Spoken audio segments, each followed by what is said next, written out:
नमस्कार, स्वागत है आपका। इंडिया टीवी देख रहे हैं आप। आपके साथ मैं हूं प्राची पाराशर। कहानी कुर्सी की में आज हम बात करेंगे भारतीय जनता पार्टी की तैयारियों की। इंडिया अलायंस आखिर क्यों इतना बिखरा हुआ है, इस पर भी हम चर्चा करेंगे। वहीं बंगाल में ईडी पर सियासी हंगामा क्यों है बरपा, इस पर भी चर्चा करेंगे। लेकिन पहले बात कर लेते हैं बीजेपी की। बीजेपी इस बार 51% वोट शेयर हासिल करने के टारगेट पर काम कर रही है। 51% वोट शेयर का सीधा मतलब होता है 400 प्लस सीटों का टारगेट। ऐसे में मजबूत से लेकर कमजोर सीटों तक पर बीजेपी पूरी ताकत झोंक रही है।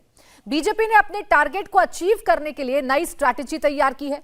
जिस तरह से विधानसभा चुनावों में बीजेपी ने बड़े चेहरों और सांसदों को मैदान में उतारा और उसका भरपूर फायदा नतीजों के तौर पर मिला, उसी फॉर्मूले को लोकसभा चुनाव में भी बीजेपी आजमा सकती है। दांव लगाने की तैयारी राज्यसभा सांसदों पर है। बीजेपी में अमूमन किसी भी सांसद का राज्यसभा में तीसरा टर्म बमुश्किल ही होता है। ऐसे में जिन चेहरों ने राज्यसभा में 2 टर्म पूरे कर लिए हैं, उन्हें बीजेपी लोकसभा चुनाव लड़ा सकती है। 2019 में रविशंकर प्रसाद को पटना साहिब सीट से चुनाव लड़ाने को इसकी बानगी माना जा सकता है। ऐसे में इस बार कई बड़े चेहरे लोकसभा चुनाव लड़ते दिख सकते हैं। बीजेपी के पास ऐसे चेहरों को उम्मीदवारी लिस्ट में एडजस्ट करने में भी ज्यादा दिक्कत नहीं होगी, क्योंकि कई राज्यों में जहां पहले गठबंधन की वजह से बीजेपी आधी सीटों पर लड़ती थी, अब वहां बीजेपी अकेले लड़ेगी तो कई सीटें नए उम्मीदवारों के लिए खाली मिलेंगी। जैसे बिहार में जेडीयू, महाराष्ट्र में शिवसेना, पंजाब में अकाली दल के साथ बीजेपी शेयर कर रही थी। इस बार परिस्थिति अलग है और यहां जो सीटें गठबंधन में बीजेपी छोड़ती थी, वहां अब अपने बड़े चेहरों को उतार सकती है। तो बीजेपी का प्लान पूरी तरीके से तैयार है 2024 में बड़ी जीत हासिल करने के लिए। इसी पर करेंगे चर्चा। खास मेहमान हमारे साथ जुड़ गए हैं स्टूडियो में। Rahul Mahajan, senior journalist, Sameer Chougaonkar, senior journalist, Sangeet Ragi, राजनीतिक विश्लेषक, और देवेंद्र पाराशर, हमारे पॉलिटिकल एडिटर हमारे साथ हैं। आप सभी का बहुत स्वागत है। देवेंद्र, मैं आपसे ही पहले समझना चाहूंगी, बीजेपी की स्ट्रैटेजी क्या है? एक तरफ मजबूत सीटों को और मजबूत करना, और जो कमजोर सीटें हैं वहां कैसे वर्क कर रही है बीजेपी? और सबसे पहले राज्यसभा वाले फॉर्मूले की बात जो आपने कही, अगर उस हिसाब से आपके सवाल के जवाब को समझें तो आमतौर पे बीजेपी में एक तरह से ये अघोषित सा नियम रहता है कि 2 बार किसी को राज्यसभा टर्म दे दिया जाए तो उसके बाद तीसरा टर्म देने से बचा जाता है। उसमें कुछ एक्सेप्शन भी हैं, लेकिन उसमें कोशिश ये रहती है कि 2 बार के बाद तीसरा टर्म ना दिया जाए। पिछले साल अगस्त में प्रधानमंत्री नरेंद्र मोदी ने बीजेपी की एक बैठक में कहा था कि राज्यसभा के जो सांसद हैं वो लोकसभा चुनाव लड़ने की तैयारी करें, और अगर लोकसभा की परिस्थिति नहीं बनती है तो विधानसभा की तैयारी करें, लेकिन उन्हें चुनावी अखाड़े में उतरना चाहिए। इस प्रधानमंत्री के इस मैसेज के बाद आप समझ सकती हैं कि बीजेपी में राज्यसभा के जितने सांसद थे उनको क्या मैसेज मिल गया था और किस प्रकार से उन्हें अपनी तैयारी अब शुरू करनी थी। उसके बाद पार्टी की तरफ से ये बताया गया, जो हमारे सोर्सेज ये बताते हैं, कि वो 3-3 सीट पहले फोकस करें अपने हिसाब से। कोशिश ये करें कि अपने मूल राज्य में उन सीटों का वो चयन करें, और उन 3 सीटों पर फोकस करने के बाद पार्टी को अपनी राय बताएं, और फिर पार्टी उस हिसाब से अपना फैसला करेगी कि उनमें से कौन सी सीट पे उन्हें चुनाव लड़ाया जा सकता है। और इसका बड़ा फायदा उन सारे राज्यों में मिल सकता है जहां पार्टी की स्थिति बहुत अच्छी नहीं है। जैसे उड़ीसा की बात कर लें, बंगाल की बात कर लें, तमिलनाडु की बात करें, वहां से पार्टी के पास केंद्र में बड़े चेहरे हैं, लेकिन चुनाव की जो ज़मीन है वो उतनी मजबूत नहीं है। अब अगर धर्मेंद्र प्रधान जाके उड़ीसा से चुनाव लड़ते हैं तो आप समझ सकती हैं कि वो एक मजबूत चेहरा बन चुके हैं ऑलरेडी केंद्र में, और ऐसे में उनके जीतने की संभावना बहुत ज़्यादा रहेगी। और दूसरी तरफ अगर तमिलनाडु की बात कर लें तो अगर निर्मला सीतारमण वहाँ से जाकर चुनाव लड़ती हैं तो आप समझ सकते हैं कम से कम एक माहौल तो बना ही देंगी कि देश की वित्त मंत्री हैं वो यहाँ पर चुनाव लड़नी है। तो पार्टी की कोशिश है कि उन जगहों पर जहाँ पर आपको कमजोरी है वहाँ पे मजबूत कैंडिडेट को, बड़े चेहरे जो कि आपके पास ऑलरेडी राज्यसभा के मार्फत हैं, उन्हें चुनावी अखाड़े में उतारा जाए। और यह सिर्फ उन राज्यों में ही नहीं है जहां पार्टी की स्थिति कमजोर है, बल्कि उन राज्यों में भी जहां पर आप मजबूत हैं। और भले ही अगर सीट को लेकर कुछ अगर विकल्प देखना हो तो वो देखा जाएगा, लेकिन सबको चुनाव में उतारा जाएगा। अच्छा, इसी कड़ी में देवेंद्र, अगर देखा जाए तो बीजेपी के राष्ट्रीय अध्यक्ष जेपी नड्डा अगर हिमाचल के दौरे पर हैं और वो घूम रहे हैं, सीटों पर जा रहे हैं, तो इसे समझा जाए कि वो भी तैयारी कर रहे हैं और उन्हें भी किसी न किसी सीट से चुनावी मैदान में उतारा जा सकता है। बिल्कुल प्राची, क्योंकि बीजेपी में कोशिश ये रहती है कि अगर इस तरह का कोई नियम बने तो शीर्ष स्तर से ही वो संदेश दिया जाए, क्योंकि जेपी नड्डा का कार्यकाल राज्यसभा का दूसरा टर्म खत्म हो रहा है। और ऐसे में अगर प्रधानमंत्री नरेंद्र मोदी ने यह संदेश दे दिया है तो आप समझ सकते हैं कि पार्टी के राष्ट्रीय अध्यक्ष के तौर पर भी उन्होंने अपनी जिम्मेदारी समझी होगी। हालांकि उनके सामने कुछ और भी चुनौतियां हैं। जैसे एक बड़ी चुनौती तो ये रहेगी ना कि आप, क्योंकि पार्टी के राष्ट्रीय अध्यक्ष हैं, तो पूरे देश में आपको कैंपेन संभालना होगा। वहां पर आप हिमाचल प्रदेश के किसी एक सीट पे क्या आप फोकस करने के लिए उतना टाइम दे पाते हैं? हिमाचल प्रदेश में उनके विकल्पों की बात करें तो एक ही सीट का विकल्प है उनके पास, मंडी सीट का। अन्यथा वो जो उनका मूल जिला है वो हमीरपुर सीट, और अनुराग ठाकुर ऑलरेडी वहाँ से सांसद हैं। तो उस परिस्थिति में क्या जेपी नड्डा ये कदम उठाते हैं? लेकिन जिस प्रकार से हिमाचल के लगातार उनके दौरे हो रहे हैं, कल भी वहाँ थे वो, तो उससे ये समझा जा रहा है कि पार्टी के शीर्ष स्तर से ही ये संदेश दिया जा सकता है और पहली बार बीजेपी के राष्ट्रीय अध्यक्ष जेपी नड्डा लोकसभा का चुनाव लड़ सकते हैं। 3 बार वो विधायक रहे हैं, लेकिन राज्यसभा का टर्म 2 बार हो गया है। और अगर कोई बहुत विशेष परिस्थिति नहीं बनी और कोई विशेष बचाव नहीं किया गया तो लगभग तय माना जा रहा है कि जेपी नड्डा भी हिमाचल प्रदेश के मंडी सीट से लोकसभा का चुनाव लड़ सकते हैं। और देखिए, सिर्फ आसान सीटें नहीं दी जा रही हैं, जब सिर्फ सेफ सीटों पर ही चर्चा नहीं की जा रही है, जो बड़े चेहरे हैं उन्हें मुश्किल सीटों पर भी उतारा जा सकता है। राहुल जी, हमने इन 3 विधानसभा चुनावों में देखा बीजेपी के इस प्रयोग की चर्चा इतनी हुई कि कांग्रेस कितनी अटैकिंग है, कांग्रेस के क्या मुद्दे हैं, उसकी चर्चा बहुत पीछे रह गई और इसका फायदा भारतीय जनता पार्टी को हुआ। तो क्या ये तय माना जाए कि यही एक्सपेरिमेंट लोकसभा चुनाव में भी होगा और बड़े चेहरों को टफ सीट की भी जिम्मेदारी दी जाएगी?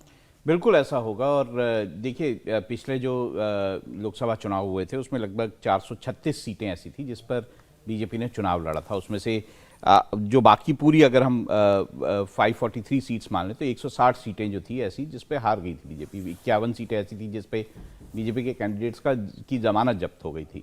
56 ऐसी सीट्स थी जिस पे बीजेपी लड़ी नहीं थी क्योंकि सहयोगी दल लड़ रहे थे ज़्यादातर। तो अगर हम इस समीकरण को भी देखें तो बीजेपी के लिए ये ज़रूरी है कि वो अपने जो शीर्ष नेता हैं या बड़े नेता हैं उनको चुनाव मैदान में उतारे। और ये इसलिए भी ज़रूरी है, ये आपको ना जो दक्षिणी राज्य हैं उसमें ज़्यादा भी देखने को मिलेगा। वहाँ पे जैसे देवेंद्र बताया, निर्मला सीतारमण की बात है, वहाँ पे राजीव चंद्रशेखर की बात है, वहाँ पर जैसे हम बात करें कि हमारे जो रेल मंत्री हैं उनको लड़ाने की बात है, बाकी सब। और ये भी कोशिश बीजेपी की दक्षिण राज्यों में तो खासतौर से ये भी कोशिश होगी जो बड़े नेता हैं, जैसे कनिमोई हैं, जैसे चिदम्बरम के बेटे हैं, जैसे और जो बड़े बड़े नेता हैं उनके खिलाफ भी वो स्ट्रांग कैंडिडेट्स देने की बात है। यहाँ तक कि राहुल गांधी की जो केरला की सीट है वहाँ पर भी एक स्ट्रांग कैंडिडेट देने की बात बीजेपी के भीतर है। बीजेपी में ये भी डिस्कशन एक हुआ कि किस वहाँ पे थॉट है कि 30% जो सांसद हैं उनकी सीटें बदली जाएं। ये भी बात हो रही है कि जो 3 दफ़ा सांसद बन चुके हैं उन पे कंसिडरेशन हो। ये सब पे नहीं होगा, लेकिन ये बात हो रही है कि 3 बार जो सांसद बन चुके हैं उनकी सीटों को रिव्यू किया जाए। तो ये सारी बातें बीजेपी के भीतर है। ऐसे में उनको लगता है, जैसे आपने कहा कि एक एक्सपेरिमेंट वो करके देख चुके हैं कि जैसे उन्होंने 3 राज्यों में या 4 राज्यों में बोले उन्होंने सांसदों को जो अपने चुनाव लड़ाया था, तो इसी तरह से वो कोशिश होगी कि वो सांसदों जो लोग राज्यसभा में आए हैं वो एक बार प्रूव करके अपनी वर्थ दिखाएं, वो चुनाव लड़ें और वो उन सीटों पे चुनाव लड़ें जो कि मुश्किल सीटें हैं, ताकि उन सीटों पर प्रभाव बन सके और उनमें से बहुत सारी सीटें जीती जा सके। अब समीर जी, बहुत इंटरनल सर्वे की चर्चा बीजेपी की जाती है, बीजेपी की स्ट्रैटेजी की जाती है और बीजेपी की स्ट्रैटेजी कुछ एक्सपेरिमेंट्स को उसका छोड़ दिया जाए, बाकी एक्सपेरिमेंट्स उसे फायदा पहुंचाते हुए नजर आते हैं। ये जो इंटरनल सर्वे होते हैं, क्या लोकसभा चुनावों के लिहाज से अपने मंत्रियों को ध्यान में रखते हुए, उनके चेहरों को ध्यान में रखते हुए और एक एक सीट को लेकर बीजेपी कर रही है? बिल्कुल, भारतीय जनता पार्टी की पूरी कोशिश होगी इस बार कि जो 400 सीटों का टारगेट उन्होंने सेट किया वो किसी भी तरह वहां तक पहुंचने की कोशिश करें और 50% का जो वोट बैंक उन्होंने तय किया कि मत मिलना चाहिए, उसकी कोशिश कर रही है। देखिए, भारतीय जनता पार्टी राज्यसभा के अपने नेताओं को चुनाव हमेशा लड़ाने की कोशिश करती रही है। सुषमा स्वराज को विदिशा से लोकसभा चुनाव उन्होंने लड़वाया था, उसके बाद अरुण जेटली चुनाव लड़े अमृतसर से, भले फिर वो चुनाव हार गए। इसके अलावा स्मृति ईरानी को आप देख सकते हैं कि स्मृति ईरानी राज्यसभा में थी लेकिन फिर उसको अमेठी से चुनाव लड़वाया गया। इसके पहले भी वो कपिल सिब्बल के खिलाफ चुनाव लड़ी थी तो वो हार गई थी। तो मुझे लगा भारतीय जनता पार्टी की कोशिश है कि बड़े नेताओं को जो लोकप्रिय हैं या जो सीट निकालने की क्षमता रखते हैं उन्हें लोकसभा से जाना चाहिए, जिससे राज्यसभा में किसी और को एडजस्ट किया जा सके। तो मुझे लग रहा है कि ज्योतिराज सिंधिया जो भी केंद्र में मंत्री, उन्हें ग्वालियर से या चुनाव लड़ सकते हैं, वो किसी अन्य सीट से चुनाव लड़ सकते हैं। इसके अलावा कई अन्य ऐसे नेता, सुशील मोदी है जो बिहार में राज्यसभा से आते हैं, मुझे लगता है इस बार सुशील मोदी को भी बिहार से पार्टी चुनाव लोकसभा का लड़वा सकती है। तो पार्टी की कोशिश है कि जो बड़े नेता बन चुके हैं या जो अपने राज्य में फेमस है, उन्हें प्रधानमंत्री मोदी की जब इतनी लोकप्रियता और भारतीय जनता पार्टी का संगठन इतना मजबूत है, तो ऐसे में उन नेताओं को लोकसभा चुनाव लड़ना चाहिए और राज्यसभा में में फिर बाकी अन्य नेताओं को भेजा जा सकता है। मुझे लग रहा है महाराष्ट्र भी ऐसे बड़े निर्णय इस बार लिए जा सकते हैं, जैसे भगवत कराड़ जो मोदी सरकार में मंत्री है, उन्हें राज्यसभा में भेजा था, वो लोकसभा चुनाव लड़ सकते हैं। इसके अलावा इसके अलावा मुझे ऐसा लग रहा है कि पीयूष गोयल को भी महाराष्ट्र से कहीं चुनाव में लड़वाया जा सकता है। तो पार्टी पूरी कोशिश कर रही है और सभी ने, मुझे लगता है मैसेज भी दिया गया है नेताओं को कि आपको लोकसभा की तैयारी शुरू करना चाहिए। तो पार्टी की कोशिश है कि ज्यादा लोगों को लोकसभा लड़वाया जाए, जिससे ऐसी सीटें भी शामिल हो जहां भारतीय जनता पार्टी के पास कोई बड़ा उम्मीदवार नहीं हो, जो डिफिकल्ट सीट हो, तो वहां केंद्रीय मंत्री उनकी लोकप्रियता के कारण, उनके काम के कारण और भारतीय जनता पार्टी के संगठन के कारण वह चुनाव जीतने की ताकत रखते हैं, तो उन्हें जरूर चुनाव में जाना चाहिए। मुझे लग रहा है कि जिस हिसाब से विधानसभा चुनाव में सांसदों को विधानसभा लड़वाया है, वैसे ही भारतीय जनता पार्टी इस बार 2019 में बड़ा एक्सपेरिमेंट करेगी कि अपने बड़े मंत्रियों को जो राज्यसभा से आते हैं उन्हें लोकसभा में भेजेगी और ये सुनिश्चित करेगी वो वहां से जीत कर आए। तो मुझे लगता है एक अच्छा एक्सपेरिमेंट होगा भारतीय जनता पार्टी की दृष्टि से, जिससे भारतीय जनता पार्टी के कई नेता लोकसभा से आए और राज्यसभा ऐसे लोगों के लिए खाली हो सके कि जो लोकसभा चुनाव नहीं लड़ सकते। तो मुझे लग रहा है इस बार भारतीय जनता पार्टी बड़े एक्सपेरिमेंट करने के मूड में है।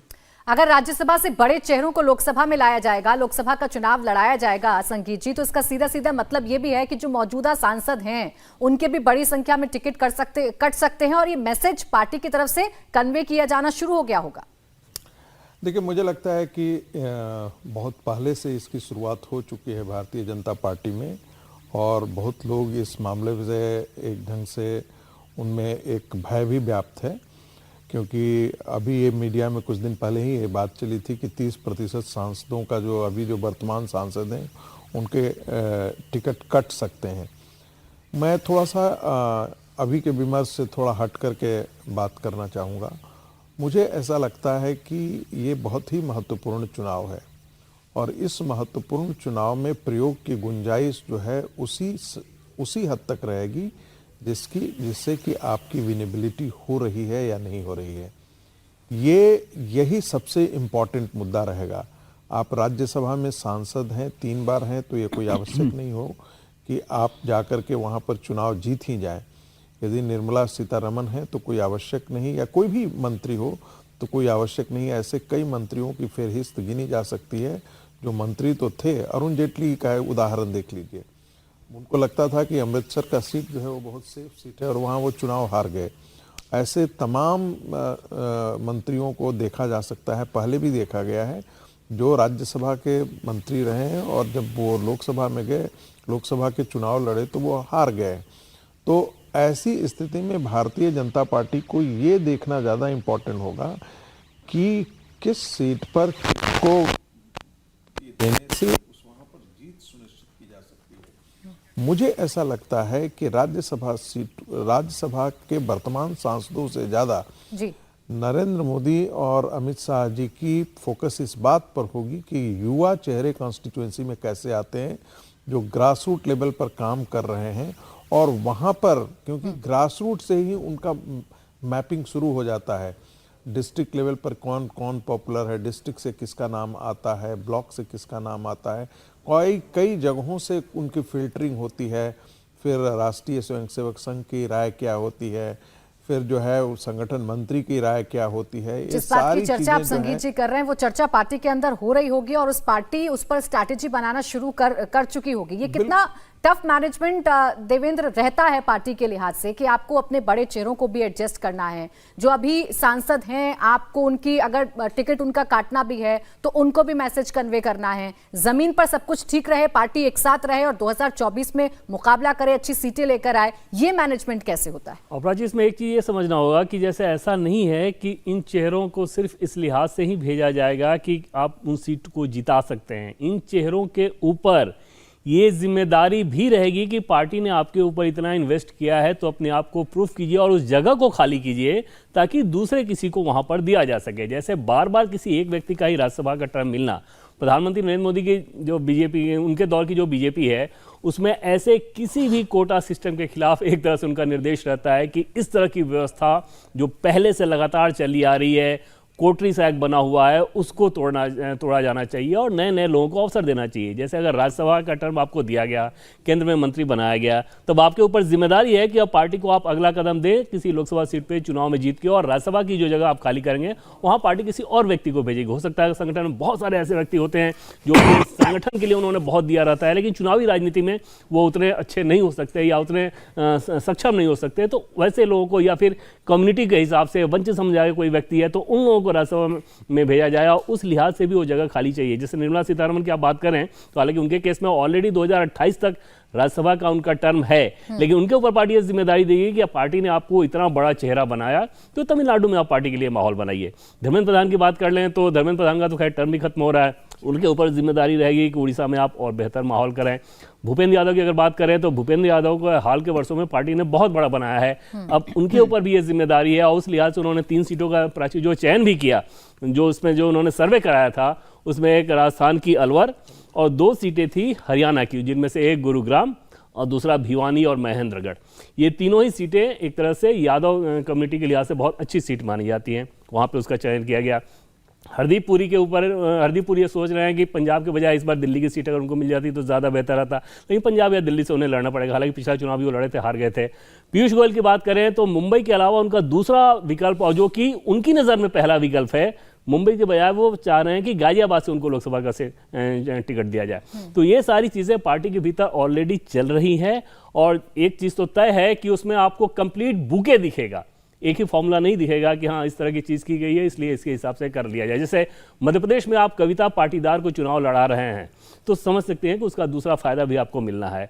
गुजरात में आप पुरुषोत्तम रूपाला, मनसुख मांडविया को चुनाव लड़ा रहे हैं तो आपको उसका दूसरा फायदा भी मिलेगा, क्योंकि ये पाटीदार समुदाय के बड़े चेहरे हैं। तो ये सारी कोशिश की जा रही है एक बुके बनाने की, और उसी के तहत पार्टी जाएगी 2024 में। अच्छा, तो क्या चॉइस चलती है देवेंद्र, जिस चॉइस का आप जिक्र कर रहे थे कि पीयूष गोयल अगर चाहेंगे कि वो गाजियाबाद से लड़े, महाराष्ट्र से चुनाव ना लड़े, तो ये चॉइस क्या पार्टी के अंदर चलती है? उस रूप में जैसे प्राची पहले मैंने आपको बताया कि 3-3 सीटों का चयन करने को इन लोगों को बोला गया था कि इन 3 सीट पे आप अपने आप को फोकस करके बताएं कि इन तीनों सीटों में से अगर पार्टी उनके नाम पर कहीं विचार करती है तो वो ज्यादा कंफर्टेबल रहेंगे। कोशिश ये की जाएगी कि उनमें से अधिकांश को उस रूप में एडजस्ट कर दिया जाए, लेकिन समझा जा सकता है कोई बहुत हार्ड एंड फास्ट नहीं रहेगा। उसमें एक चॉइस आपको नहीं देना है कि मुझे इसी सीट पे चुनाव लड़ना है, उनमें से 3-3 सीटों का विकल्प। जैसे निर्मला सीतारमण की बात कर लें तो साउथ चेन्नई और मदुराई 2 पे वो ज़्यादा फोकस दे रही हैं कि इन दोनों सीटों में से अगर उनको चुनाव लड़ने का अवसर मिले और पार्टी कहे तो फिर वो ज़्यादा बेहतर स्थिति में रहेंगे। हालांकि एक चीज़ मैं आपको और बता दूं प्राची, कि इनमें से किसी से भी अभी तक इंडिविजुअल लेवल पर मैसेज कम्युनिकेट नहीं किया गया है। वो जो मैसेज कम्युनिकेशन था वो प्रधानमंत्री के द्वारा क्योंकि कह दिया गया था, तो उसके बाद फिर पार्टी संगठन ने इनको बताया कि आप 3-3 सीटों पर फोकस करें, फिर आगे पार्टी का जो फैसला होगा वो किया जाएगा। लेकिन लगभग तय माना जा रहा है कि ये सारे चेहरे आपको चुनाव में दिखेंगे ही दिखेंगे। बिहार की बात कर लें तो बिहार में जैसा कि समीर जी कह रहे थे कि सुशील मोदी, उनकी संभावना कम रहेगी। हालांकि उनके लिए एक सीट थी भागलपुर की, लेकिन उनकी संभावना कम रहेगी। हालांकि पिछला भी राज्यसभा का जो उनका टर्म था वो कंप्लीट टर्म नहीं था, तो वो उम्मीद कर रहे हैं कि शायद उनको एक बार फिर से राज्यसभा का टर्म मिल जाए। तो देखिए, एक तरफ बीजेपी पूरी प्लानिंग के साथ, पूरी स्ट्रैटेजी के साथ अपने मिशन को पाने के लिए, अपने मिशन को पूरा करने के लिए काम कर रही है, जमीन पर उतर चुकी है।